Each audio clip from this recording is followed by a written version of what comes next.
You think you're better than me, Amelia? My beauty will shine. Your own will disappear. I give you to this river. Let's see who shines now. In the small town of Ochok lived a young girl named Amelia. Amelia was just 18, but anyone who saw her would notice her immediately. She was tall, beautiful, and naturally curvy.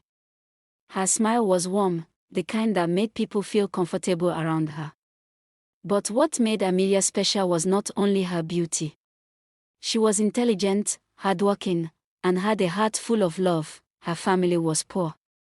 Very poor. Her father was a farmer, and her mother sold roasted corn by the roadside.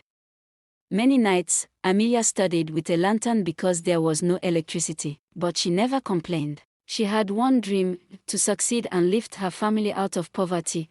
When her admission letter came from University of Benin, her entire village celebrated like it was a festival. Amelia will make us proud, the elders said. Amelia promised herself she would not disappoint them. When Amelia arrived at University of Benin, everything felt new and exciting. That was where she met Becky. Becky was also tall and pretty. She had a slim, curvy figure and dressed very well. She spoke confidently and seemed very smart. Many students liked her because she was lively and knew how to talk. The two girls were assigned to the same room in the hostel. At first, it felt like destiny. They ate together, attended lectures together, and studied late into the night. Amelia loved Becky deeply. To her, Becky was not just a friend, she was like the sister she never had. If Amelia cooked noodles, Becky would eat.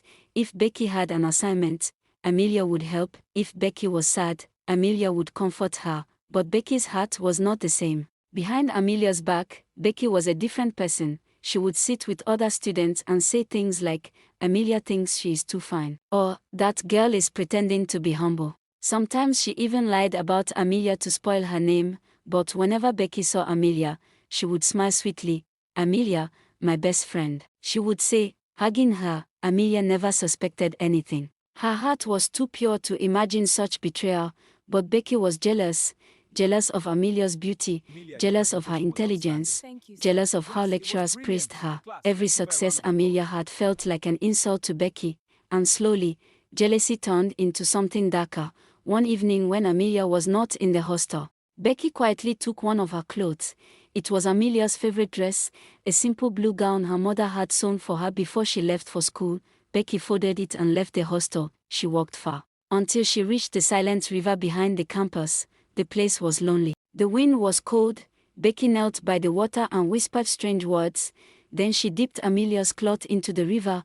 "My beauty will shine," she murmured. "Her own will disappear." In that dark moment, she dedicated Amelia to the river spirit, and then she walked away like nothing had happened. After that day, Amelia's life slowly changed. Things that once came easily began to fail. She studied hard, but her results dropped. Opportunities slipped away from her hands. People who once liked her began to avoid her for no reason. Even after she graduated, life did not improve. Years passed. Jobs rejected her.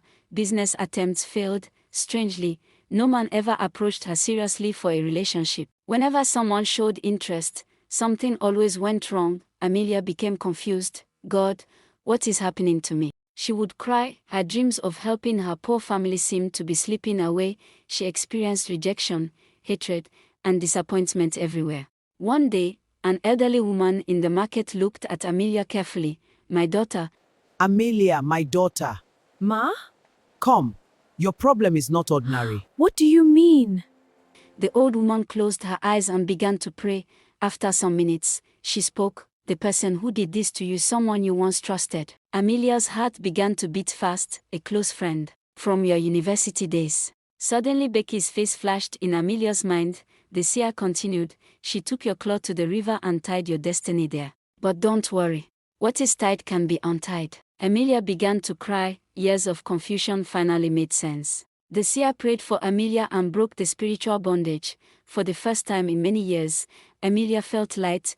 Peace returned to her heart. Slowly, her life began to change. Opportunities came. Doors opened. People who once rejected her began to favor her. It was as if the heavy cloud over her life had disappeared. But while Amelia was rising, Becky's life began to fall apart. Strange problems surrounded her. Her businesses failed. Her relationships scattered. nothing she did succeeded. The same river she used to harm someone had now turned against her.